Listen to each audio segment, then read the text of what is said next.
আর্টে অ্যানার্কিটা আসার সময়টাই কিন্তু ওই প্যারি কমিউনের সময়।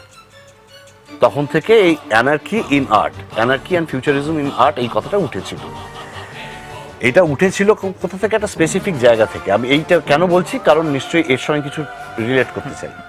সেটা হচ্ছে লিও ট্রটস্কির একজন বন্ধু, ট্রটস্কির বন্ধু অ্যান্ড্রে বার্টন, তিনি প্রথম এই ধরনের একটা চিন্তাভাবনা তৈরি করেন যে শিল্প হবে নিশ্চয়তার শিল্প নয়, পুরোটাই অনিশ্চয়তার কাজ হবে।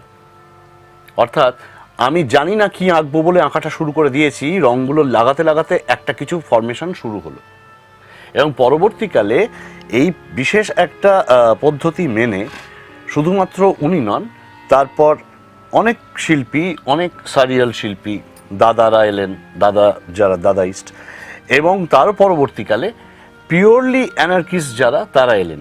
যেরকম আমরা দুজনের ছবি তো খুব মুগ্ধ নয়নে দেখি সবসময়, মার্ক রথকো আর হচ্ছে আমাদের জ্যাকসন পোলক, যারা রং নিয়ে শুরু করতেন, কোথায় থামবেন জানেন না, যতক্ষণ মনে হতো যে এঁকে যাব, যতক্ষণ মনে হলো যে হ্যাঁ আঁকাটা কমপ্লিট হয়েছে বলে একটা শেপ পেয়েছে, তখন তিনি ছেড়ে দিতেন। আমি আরেকজনের সঙ্গে কাজ করেছি, আমি সেটাও বলে রাখা ভালো। মৃণালবাবুর শেষ ছবিতে আমি অভিনয় করেছি। আমরা টাকি গিয়ে শুটিং করছি, পরের দিন লাস্ট সিন, সে সিনটা উনি তখনও জানেন না, মানে লেখা হয়নি। হ্যাঁ, এবং এটা এই যে প্রসেস অফ কাজটা আর কি, এই প্রসেস অফ কাজটা ওনারা তো দীর্ঘকাল ধরে ছবির এক্সপিরিয়েন্স থেকে, আমাদের মতো নয় যে একটা ছবি করেছি, দুটো ছবি করেছি, ভীষণ ভয় পাচ্ছি এরপরে কি হবে, সেটা নয়। কিন্তু অনেক ছবি করার পর তখন ওই লেভেলে মানুষ অপারেট করতে পারেন যে আমি শুরু করলাম, আমি ঠিক শেষটা খুঁজে পাবো। হ্যাঁ, আমার কনফিডেন্সটা আছে,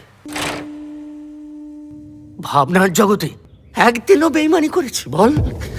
আসলে আমরা অ্যাপারেন্টলি দেখি বটে যে এটা একটা ম্যাডনেস, কিন্তু তার মধ্যে কোথাও কোথাও মেথড আছে। মেথডটা এত চুপিসারে শিল্পী বুনন করে দিয়ে চলে গেছেন যে মেথডটা বাইরে বেরোচ্ছে না, আমরা দেখতে পাচ্ছি না। অভিনয়ের ক্ষেত্রে বিশেষ করে আমরা এটা করি, আমরা জানি যে এর মধ্যেই কাটতে হবে, এইটুকু ক্যান আমার হাতে পড়ে আছে, তার মধ্যেই আমায় কাঁদতে হবে, অথচ কান্নাটা আমি শুরু করলাম মনে হচ্ছে মারাত্মক spontaneous. At the same time brain আমাকে ইন্ডিকেট করছে যে তোমার সময় কিন্তু ফুরিয়ে কাটিং আসছে, পয়েন্টটা তোমায় দিতে হবে, তোমার কাটিং পয়েন্টটা দিতে হবে এবং তুমি কাটো।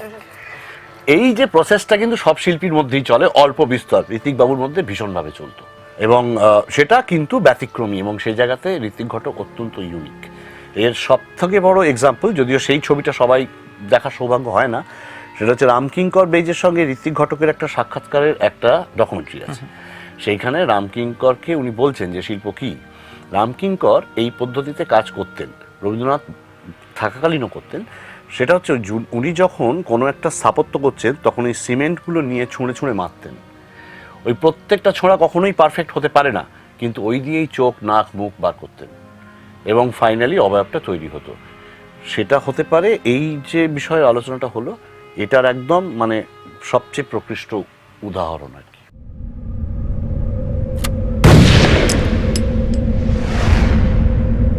আমি তাকে চিনি, তাকে আমি দেখেছিলাম। Sir alcoholic.